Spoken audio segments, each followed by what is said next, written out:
show up at some of the management meetings, the first metric they're looking at is not sales. It's not PT. It's customer satisfaction. How are we doing down to a locker room level? We're able to track sentiment, and we're even train and compensate employees towards customer satisfaction. How do you really put the processes and lead measures and the scoreboard in place to win on things like cleanliness and friendliness and service?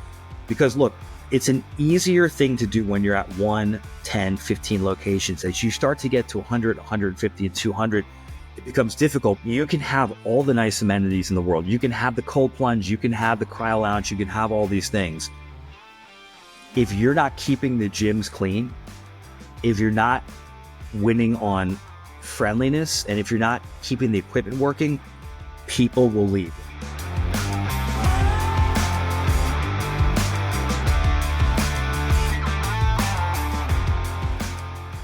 Well, we'd like to welcome our guest, Dave Reiseman, Chief Growth Officer with EOS Fitness, to the podcast. Welcome to the pod, Dave. Chris, I got to tell you too, man, you're looking good. You've been hitting the gym. You're looking swole, brother. Here's the deal. I got a real dad bod situation going right now. You and me both. I will tell you, in the last year of my life, or maybe like 2 years, we kind of got kids. It's really the youngest, I guess. So as my youngest got into full-time school, then I was able to kind of work out a morning routine that was a little bit better without like disturbing the entire household's morning routine. Yeah. And then we added a driver in about a year ago, and that was a game changer in my household. That was just epic. So anyways, it does allow me. The toughest thing is trying to work it into your routine. It's so funny. Same thing. I've got 2 young kids. And in a lot of ways, they are their own hit workout, chasing them around. But you're right. I mean, look, that is the thing. And even just figuring out a way to squeeze it in for 10 and 15 minutes, it's a game changer. So good for you, man. I see the guns coming in, so something's working. That's funny. One of the things that's been the most inspiring to me was like 3 years ago, the CEO for EOS is Rich Trenchberg. And just like randomly, like in the middle of the week, I got an Apple Fitness sharing request from Rich. And I was like, well, this is kind of curious. It's kind of interesting. And so through the Apple Fitness program, like I can see every day if Rich has worked out, and then he can see if I worked out. And what was hilarious is like multiple days after that, he'd like text me and be like, hey, you haven't really moved today. That's the motivation. A little friendly nudge, a little friendly, a little friendly trash talk.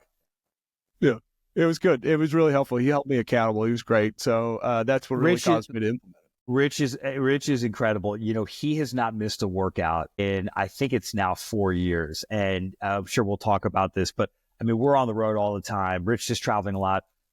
We tour at least 250 sites a year. And so, look, there's every opportunity to miss a workout, right? Planes are running behind, you're traveling, you're eating, you're just grinding, or you're just flat out exhausted. I admittedly will tap out sometimes after a long day on the road on these tours. Rich is a beast. He'll either figure it out in the morning or in the evening. And then, and then you get the added benefit if he gets to kind of nudge you a little bit if you have it. Yeah, that is seriously an admirable trait in life to be able to do that 4 years straight. That's amazing. Yeah. Well, okay, so maybe we just started, a lot of the people, I think, still to this day, and obviously, our brokerage office here in Utah has helped you guys with your rollout here. I still hear people, I think most of the local customers have finally gotten used to the name, but as we first started working with the brand, everybody was like, we would tell them, yes, we're working with EOS Fitness. And they'd be like, is that the EOS Fitness people? Yeah. Where did the name come from? So the name actually is the name of the Greek goddess of the dawn. And it is meant to kind of signify a new dawn in fitness. It also has become an acronym which stands for Energy, Optimum Value, and Serious Fitness, which, for reasons that we'll get into, is our value prop here at EOS. So yes, we get it all the time. Is it EOS? Is it EOS? But yes, the correct pronunciation is EOS. So the very first market tour, our brokers here don't often invite me into the car anymore. I mostly run our development team. And so unfortunately, I don't get to do as many site rides as I'd like to. They're fun. Yeah.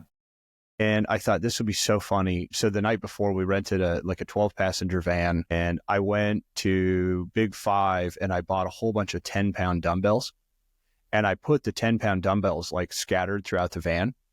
And then I got, a couple of jars of protein, a bunch of brand new shakers, right? And protein shakers. And so literally as everybody got in the car, I'm like, look, like there's no days off. Like everybody's got to get a pump in, like in between sites. Hey, you got to grind. Dave, I'm not even kidding you. Nobody laughed. It was the most awkward intro to a tour that I have ever done to date. I am shocked. By the way, I think that's good material. Maybe they were still waking up and getting caffeinated. I'm not sure, but I think it's pretty good. We even had like Mike Kennedy in the car, right? Like who's one of your more unruly humans, right? That is really a force to be reckoned with. Yeah. Now, was their thing, look, it should have been 150-pound dumbbells? Because I don't know. I think you came out of the gate strong on that one. I don't know if they knew how to take us. I think they were, they just met us and, we were new. Anyways, it was pretty funny.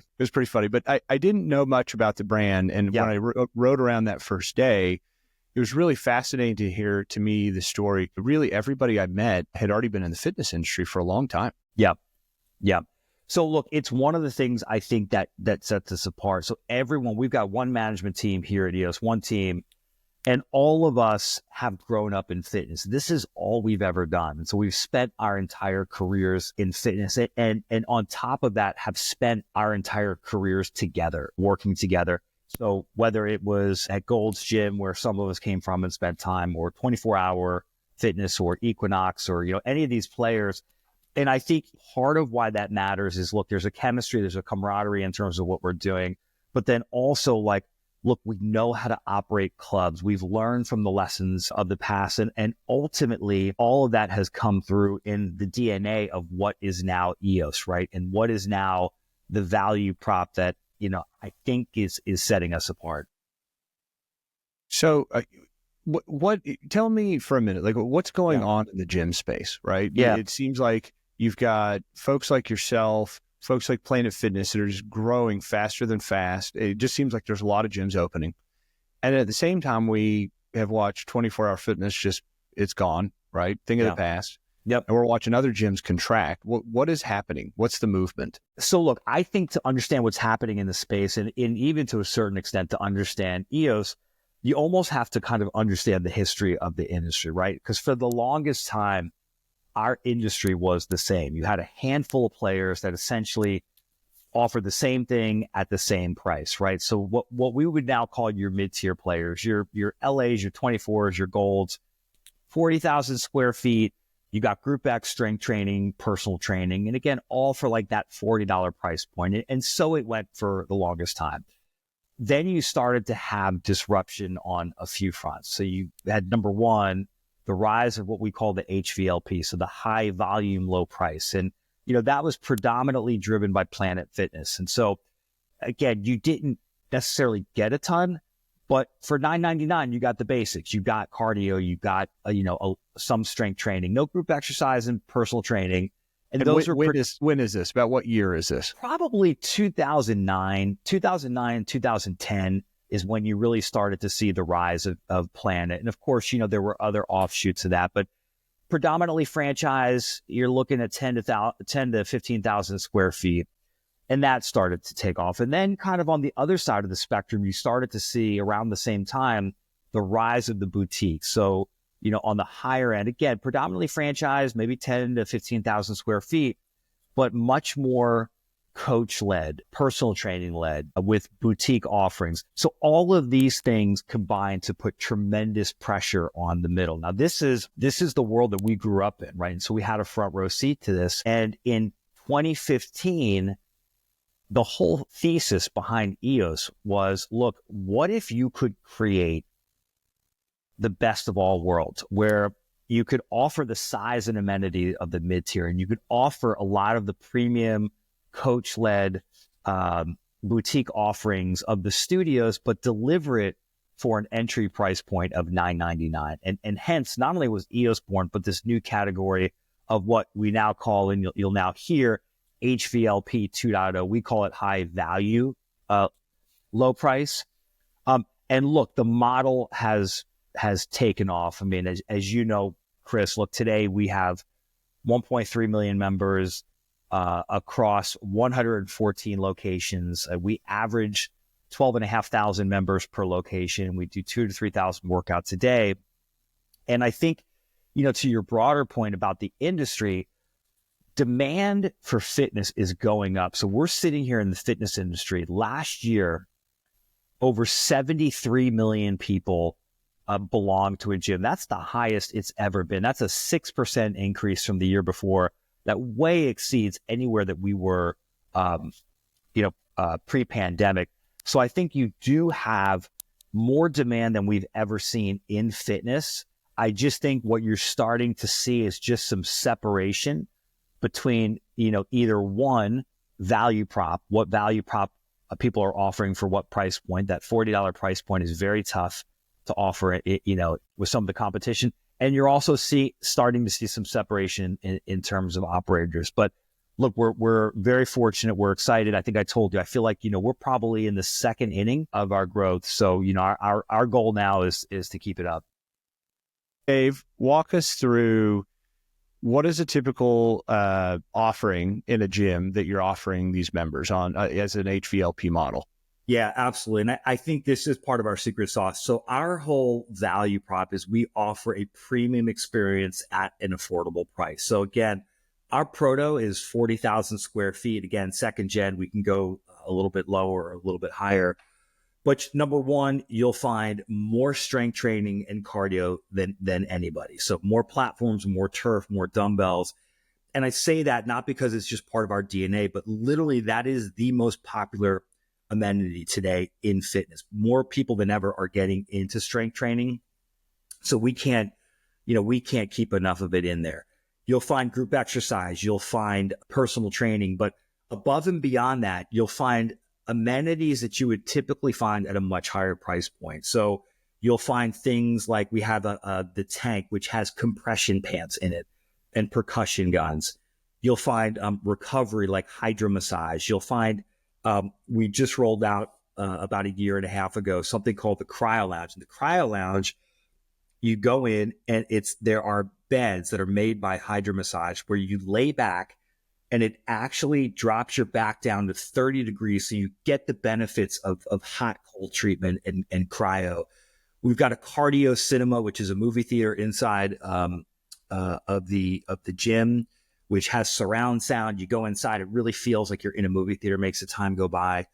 We've got 2,500 square feet of outdoor training space. People love to train in the elements, whether it's out in the winter in Utah or whether it's, in the summers in Texas. And then we have wet areas as well. So, we're really leaning into the hot cold plunge and all of this. So our entry price point is $9.99. The most you'll pay, our highest price point, we have a 3-tiered pricing system. The highest you'll pay is $29.99. So if you think about it, everything that I just mentioned, the cold plunge, the cryo lounge, the compression pants, all of those things fall under the $29.99 price point. And so look, this is something like we obsess over value engineering. We're always looking at innovating inside the box and offering new amenities, but that's, part of where we put a stake in the ground is we want people to feel like they are getting a premium experience at an affordable price.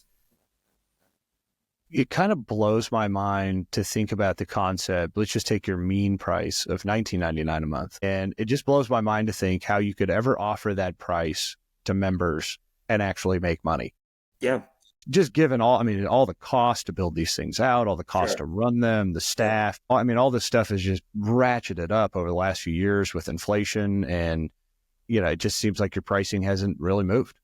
No, it hasn't. And look, we've had some of our competitors who have raised their price points. We have held firm on the $9.99 as an entry price point. The majority of our members are actually in one of the higher 2-tiered price points. And I think because the value that we try to provide at that is just really attractive. But look, there's a lot of ways that we're able to work, right? To make the model work. So one is on the real estate side. We've been very disciplined about not just getting the right real estate, but getting, the right rents, the right economics, which are critical, to making a pro forma hum. We have found ways to value engineer the build out. So again, we've got guys, this is all they've ever done. So whether it is getting favorable, pricing on the equipment, the FF&E, or finding our head of construction does an incredible job of finding finishes, as a for instance, that feel premium, but that might just cost a little bit less. It's all part of it. And then look, we average, as I mentioned, 12,500 members per location. We do a good portion of our business is personal training. That's a high margin business for us. And it also comes down to just really operating the clubs well. I mean, there's an art and a science to this in terms of how you sell personal training, how you operate the clubs efficiently, how you keep them clean, friendly, and well maintained. And we could, talk about that for, a good period of time. We are fortunate that the model is doing great.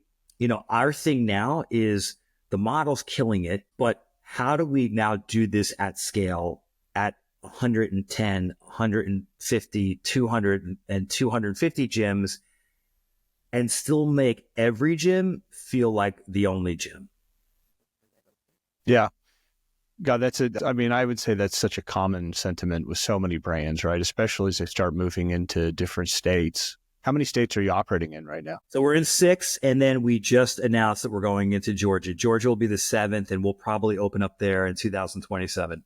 And so typically, I assume that are you moving managers into new states as you go in to kind of get things accustomed and do it the EOS way and to house people there temporarily or permanently, or how do you do that?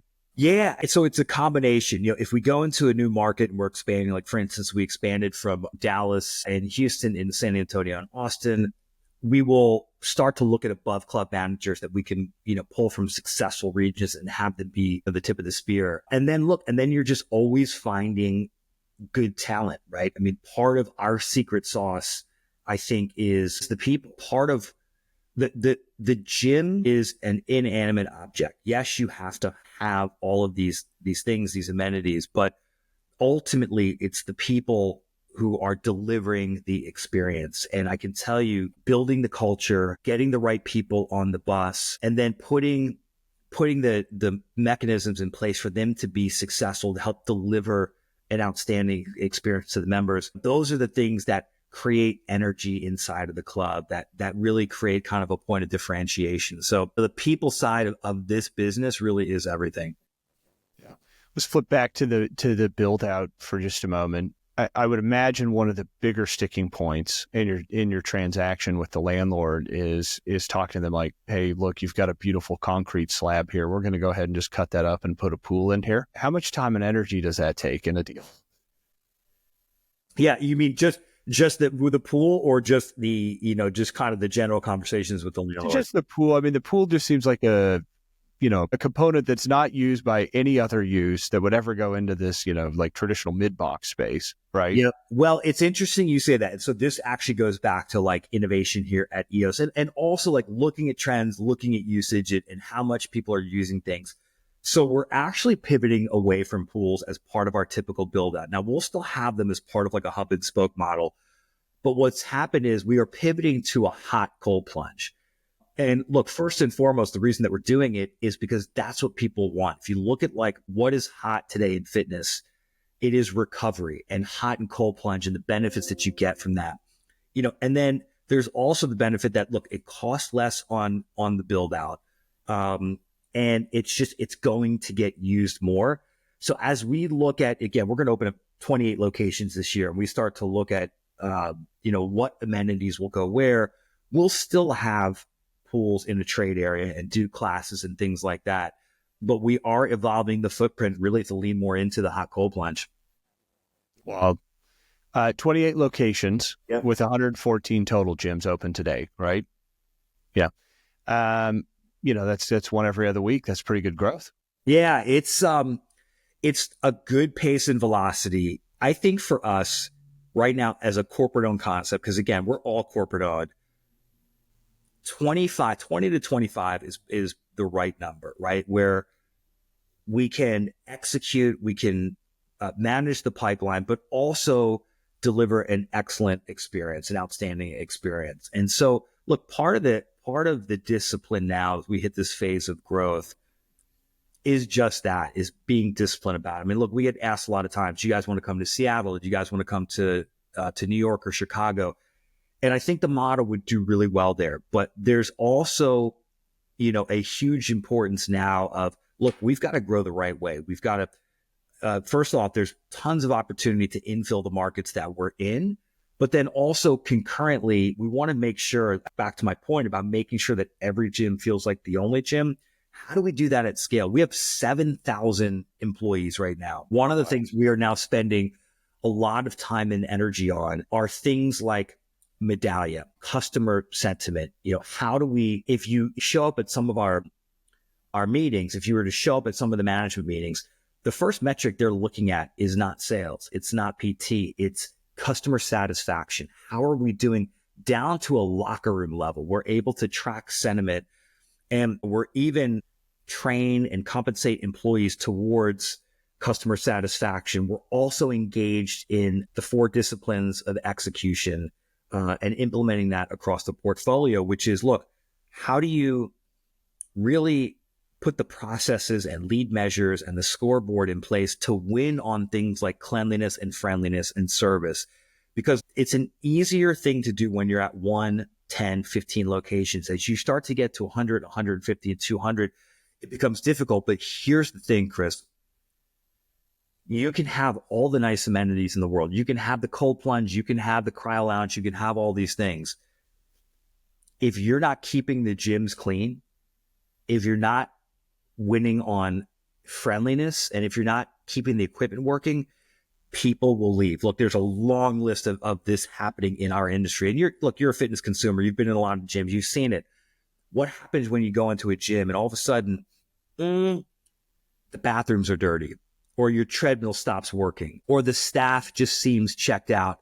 Especially in a price-sensitive market like we are in, people will bounce. So, all these things go into, the way we look at the pipeline. So I think, for now, 20 to 25 locations, we think we can execute and keep things moving along. When you first chose to enter Utah, I think you had something like 20 to 30 locations as a chain. And I thought it was really fascinating because we did a lot of homework on the brand and went and looked at Google reviews and Yelp reviews. And what blew me away is how much higher the marks were for EOS. And I think what's blown me away even further is, like, as you've gone into 7 states, right, that those marks have continued, right? When I look at your locations in Florida and Texas, for example, you're still marking out very high in the comp set. One of the really kind of neat things this year, so some of the, we've always really leaned into medallia, but as I mentioned, as we leaned into the 4 disciplines of execution, the outcomes that we were really hoping to achieve was to win on things, as I mentioned, like cleanliness, friendliness, and service. And then there was a report that came out earlier this year, and it ranked gym chains based on who are consumers' favorite gyms based on review scores. And they used AI, and they analyzed everybody. They analyzed Crunch and Lifetime and 24 and everybody else. And not only did EOS win in terms of being named customers' most favorite gym in terms of reviews, but the things that stood out in those reviews were cleanliness, friendliness, and service. So look, it was a good feeling to know that what we're doing is working. But this is the thing, like,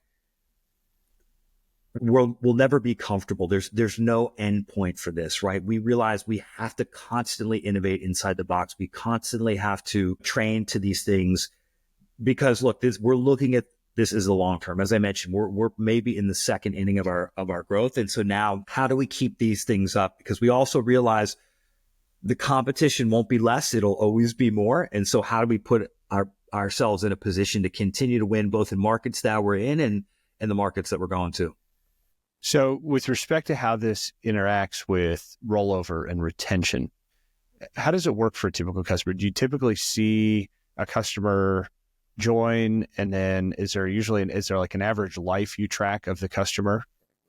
Yeah, so we do. We track LTV, so total lifetime value, and then what's the length of stay. So we'll look at, okay, how long have they stayed in terms of months, and then what's their lifetime value in terms of, like, how much have they spent total in terms of memberships and personal training and supplements and all the other things that that we sell. What I will tell you is we invest heavily in CRM, things to keep members engaged. one of the things we've learned is, look, if we don't get you engaged in that first 30 days, if we don't connect you to whatever the thing is that you are trying to do, whether it's a personal trainer, whether it's a class, whether it's a community, you are much more at risk of attriting. And look, the world's changed too. At any given time, 30 to 40% of our membership is joining online. They're joining in a web. And in some cases, they've never set foot in a club. And so, the technologies, the processes that we have to put in place now to make sure that not only do we do a good job of stepping you into that high tier membership, or at least explaining the value, but that we get you into the club and immediately, get you engaged is everything. Okay. So I know you joined the brand after COVID, but walk us through, at least, because I'm sure, what an impactful event that was for your industry, right? So, some of your gyms were in California, some got shut down. It was unclear regulatory wise what was going to happen. How did it work? How did you guys get through that? And what are you seeing different post-COVID? Yeah. By the way, wasn't COVID a blast? I mean, didn't everyone just sit back and have a good time during COVID? Look, I think you learn a lot about yourself and you learn a lot about the brand when you go through an event like that. So a couple things.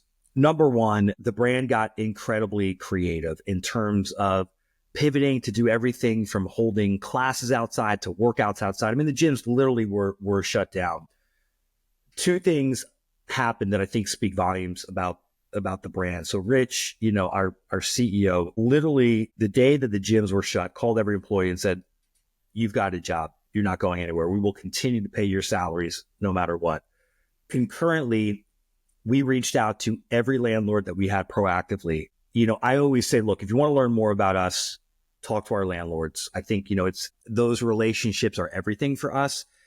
And so immediately worked out deals with all of our landlords hand in hand, how to navigate this open line of communication. And then here's the other crazy thing. We doubled in size during the pandemic. And I think it's because, look, we were bullish on the gyms are going to come back. There's no replacing in-person fitness. And also it was like, look, we're swinging for the fences here, right? We can't let the world shut us down. So we doubled in size during the pandemic, and coming out of it, I mentioned before, right now there is more demand for fitness than we've ever seen. You've got more people working out than before COVID. You're seeing year over year increases in total memberships in the industry and retention in workouts. We're in a really good spot. We're at this intersection. The industry's growing. There's more demand than ever. We've got a product that is resonating with people. So now, our job is to keep things moving. But I think one of the springboards, ironically, for all that was COVID. The healthy trend is fantastic, right? I mean, because I'm not sure really that's the common public perception, right? Yeah, like the healthy trend. I think, look, so there's always been, I think just over the years, people have started to become more aware of the benefits of working out and strength training. I think, strength training continues to just get really, really popular. But here's the other thing. At the end of the day, our end product is a feeling. You can call it what you want, right? That runner's high, the pump, the feeling you get after a good workout. Our job is to give you more ways to connect to that feeling. And I think that over time, look, the offerings in the gym have also expanded to appeal to a broader audience. So yes, we've got the strength training. We've got the cardio, if that's what you're into. We've now got recovery. We've now got the hot cold plunge, as I mentioned. We've got compression pants. So I think that's also driven it. But look, it's for us, it's exciting to see more and more people get into the space. And look, certainly the more people that are out there advocating, for being an exercise and living a healthy lifestyle, that only benefits the gym. Yeah, that's fantastic. When I think about growth at the pace of 20 to 25 gyms per year, and this year 28, it kind of blows my mind. I mean, it's not like we're building more shopping centers. So how are you getting deals done? Yeah. So a couple things. So first off, look, we're really lucky to work with some great landlords and developers across the country. Obviously, we have an incredible broker network. And so, a few things. First, in terms of just like how deals are found, our brokers or some of our landlord partners or developers will bring us deals, whether it's a ground up and second gen. And we do about a 50-50 split between ground up and second gen. I think a couple things. Number one, the gym is such an energy driver. If we're going into a center, right? So I mentioned we're doing 2,000 to 3,000 workouts a day. And we've done a ton of research on our members, and look, they've got strong household income, about 120,000. They're about a 50-50 male female split. Average age is 35. But one of the interesting things that we saw is 95% of our members are shopping within 2 hours of working out, which is kind of intuitive, right? You're going to put on your Lulus, you're going to go hit the gym, and then you're going to go knock out your errands. What that means is in the centers that we're in, other co-tenants are seeing a lift, right? And it's not just at 5 o'clock. Look, one of the most amazing things coming out, post-COVID is the time people are consuming fitness. So now it used to be 5 o'clock and 9 o'clock or 8 o'clock, whatever it was. Those are your peak times. Now the gyms have a steady flow at 2 in the afternoon, at 1 o'clock in the afternoon, at 10 at night. And so you're seeing people go and cross-pollinate and go buy groceries or go into Target or whatever the case may be.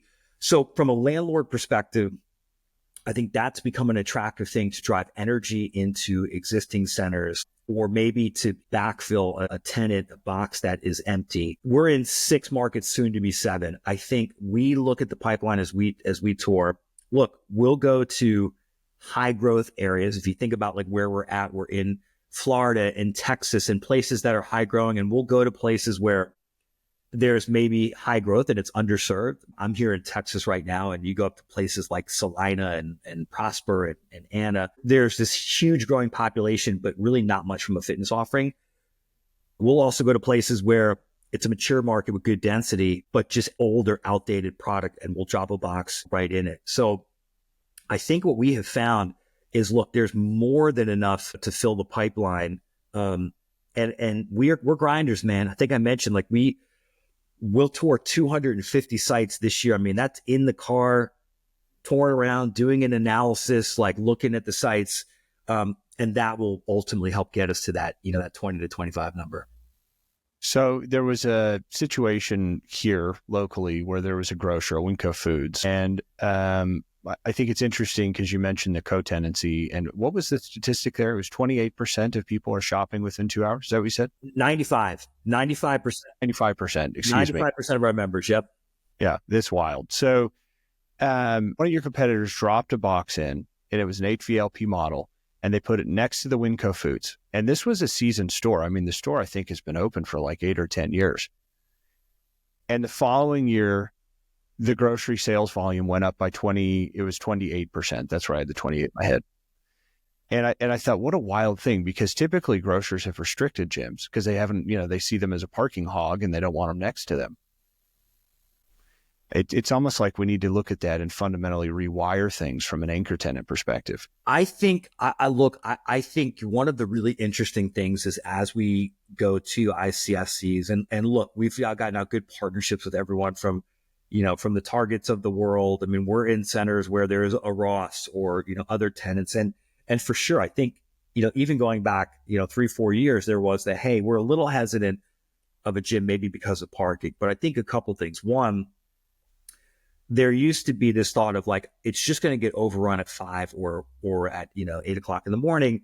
And now what people are realizing, especially the way that consumers consume fitness post-pandemic, it's really more of a steady stream throughout the day. We try to be good neighbors. So we will work with our tenants in terms of making sure that the parking field is tight, that there is some separation there. But it's been a good story. And I think by and large now, what we're seeing is, majority of centers that we're going in, they want the traffic. They're seeing the lift. I mean, there was one of our landlords, Whitestone REIT, we went into one of their centers. The center saw a 60% lift in traffic. And so the other tenants, also saw a lift in sales. So look, it's a good thing. I think, knock on wood, the perception of the gym and the gym user and their patterns of consumption are changing. Yeah, I love that. All right. So you and the team are out. You see 250 stores. You're dirt dogging, right? Yeah. You're out there on the road. Dirt dogging, man. We're grinding. That's it. There you go. There's the namesake. Yeah. Okay. So your broker presents you a site and says, look, this is the best site, hands down. This is going to be a banger. We're going to knock it out of the park here. What do you do personally to determine if you agree with what their sentiment is? How do you figure out this is the next best EOS? Well, if it's you, we just go straight to lease. We don't even bother because we know it. It's game set match. No. So look, I to be fair, if it's Joe Mills, to be fair. Yeah, that's right. You and Joe, that's it. It goes straight to lease. Look, so this is something else I feel like has become really our secret sauce. So the first thing we do an analysis of the site, and we have created our own model where, we've taken all of our member data, our 1.3 million members.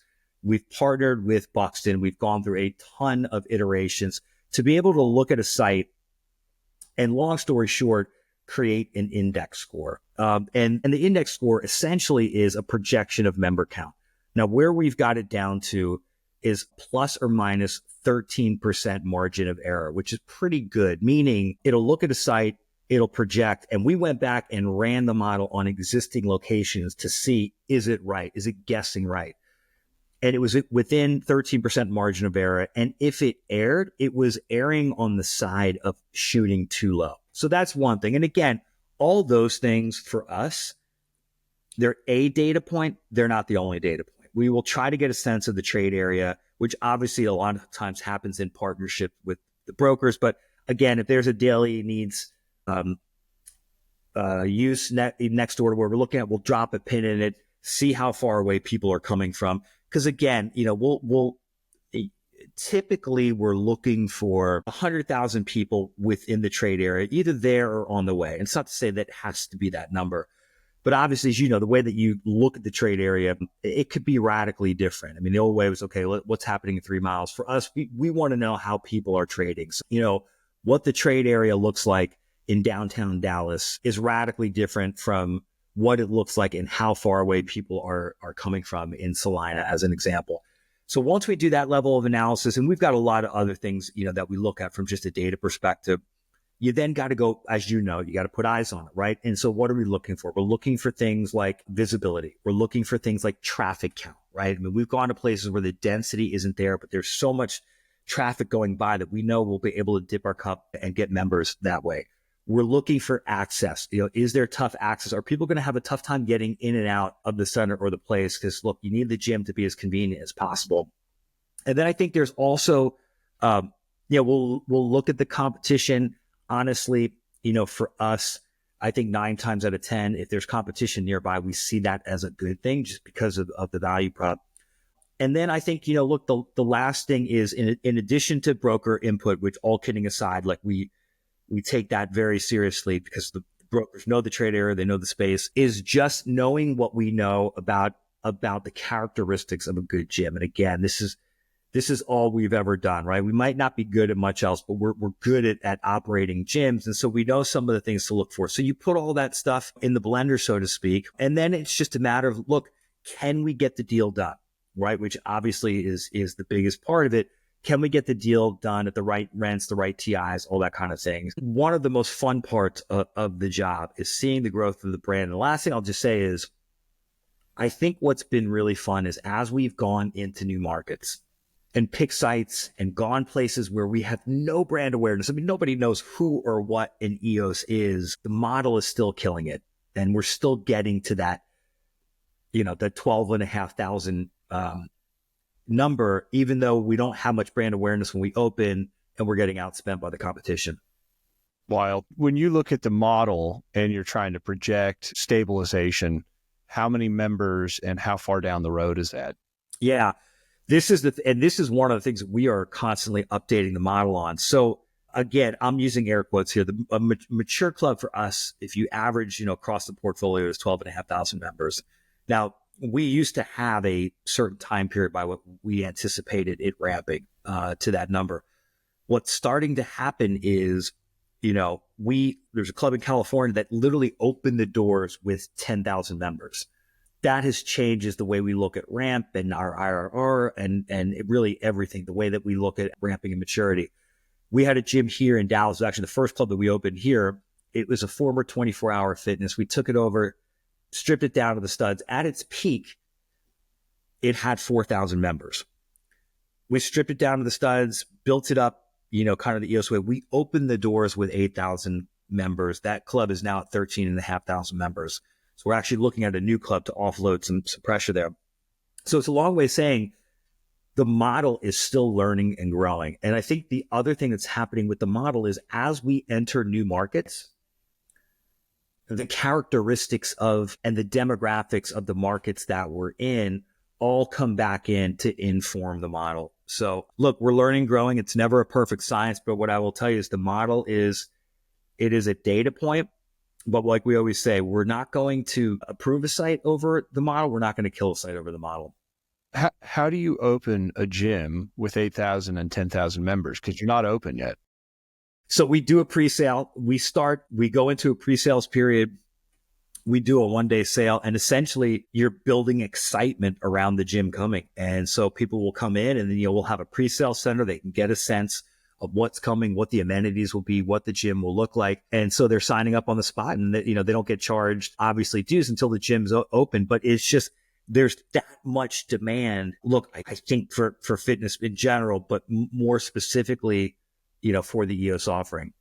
So you drop a double wide or whatever in the parking lot, and then that's your temp sales office. Yeah, we're actually not doing the trailers anymore. We're usually looking for space. Look, if we can get it in line in the center that we're in, but typically we will go and we will rent an actual space for it. But yeah, I mean, that's it. You set up shop, you've got your staff, you've got renderings of what's going to be going on. And look, the product, again, we're very fortunate. The product is selling itself. It's pretty wild if you think, you sell a subscription model at the end of the day, right? And you've obviously created a good mousetrap, which is why you have so many customers, right? So many members. Yeah. But it's pretty wild to think about opening a gym with, 8 to 10,000 members. I mean, that's nuts. It's nuts to think of a gym having 10,000 members. I mean, again, right. in the world that we came from, 5, 6, 7,000 members, that was pretty good. That wasn't, a bad number. Look, having 12,500 members per location. I mean, this is, and by the way, I don't say this lightly at all, but I mean, it really is a category of one in terms of like who's doing, the volumes at the size, at the price point, for what we're delivering. And look, it's not lost on us. I mean, it is humbling to be in this position, but it also means, okay, look, we're doing something right. We got to keep upping our game. And that's why, by the way, you're seeing, if you go to a box that we opened in 2015, it's just as important that a box that we opened 10 years ago feels like a box that we're going to go open tomorrow. The second thing is, you have to win, as I mentioned earlier, on cleanliness and friendliness and service. Those are the table stakes. And I think that stuff also starts to become part of the brand story, either for better or for worse, right? But you have to innovate. It's one of the lessons learned from our industry.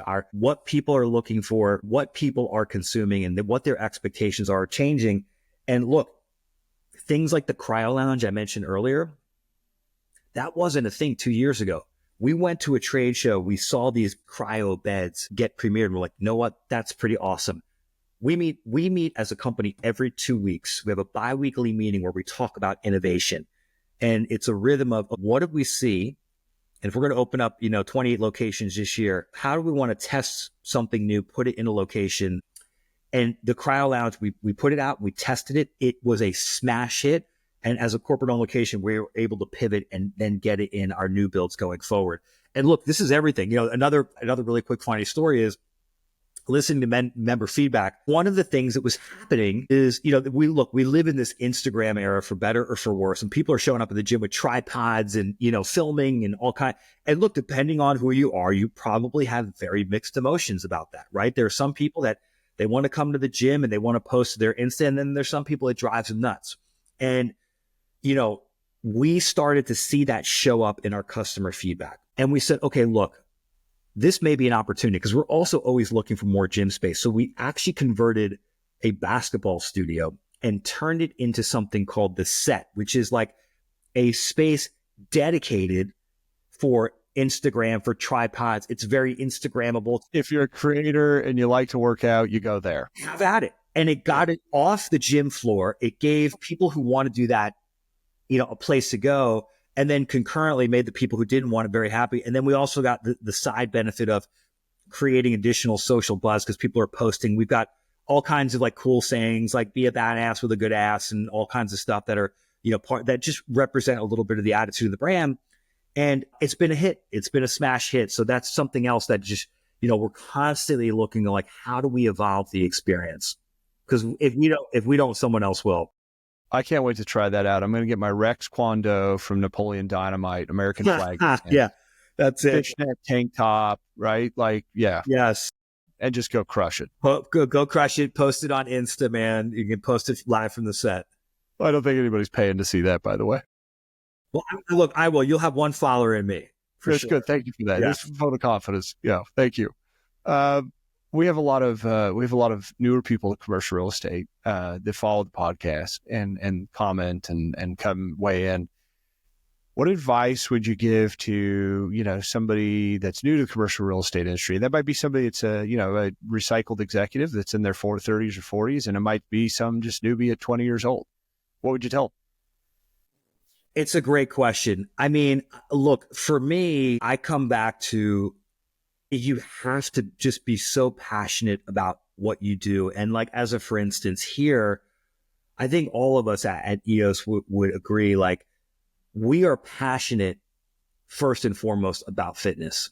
And then all the other disciplines within the company kind of filter out. Like, we all love what we're doing. We all feel like this has been our calling.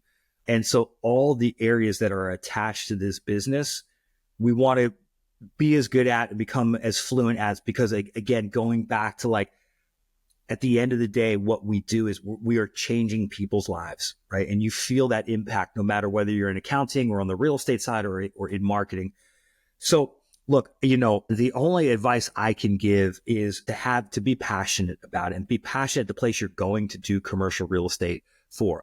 I guess the second piece of advice I would give, maybe beyond that, is every industry is a relationship driven industry, but maybe none more so than commercial real estate, both in terms of the deals that you do, whether you get a deal done or not.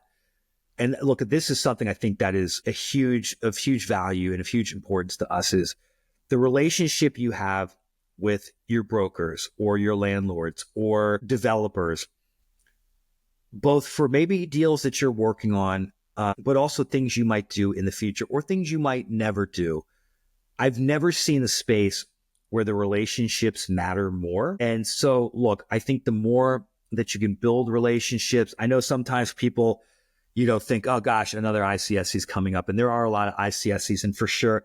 But man, if nothing else, like, what an incredible forum to continue to build relationships. And now I've been at EOS long enough to know there are conversations that we had in 2021 that didn't really bear any fruit from a deal perspective necessarily until 2024, 2025. But those things matter. So yeah, passion and relationships, I think, are just the backbone of any advice I would give. One of the things I constantly tweet and put on LinkedIn is meet people on social media and then convert it to a real life relationship as quickly as you can. Yeah. And by the way, when you say real life, that resonates with me, because I also think real life meaning getting in front, having lunch. Like, I know it might sound old school today, but there's no replacement. Look, it's like the gym. There's no replacement for this, for being in the same room with someone and connecting and that energy. And it's the same way that I feel about the gym, to your point about, like, look, turn it into a relationship and ultimately, like, shake somebody's hand, sit down across from someone, have just a free flowing conversation and get to know them as a human being and a person. Because look, at the end of the day, I mean, that's what it's all about. Dave, we want to thank you for coming on the Dirt Dog Pod today and telling us your story and the story of EOS. And we appreciate fellow road warrior. It is great to see you, my man. Look forward to touring some sites together, and look forward to seeing you in the set with those 150-pound dumbbells.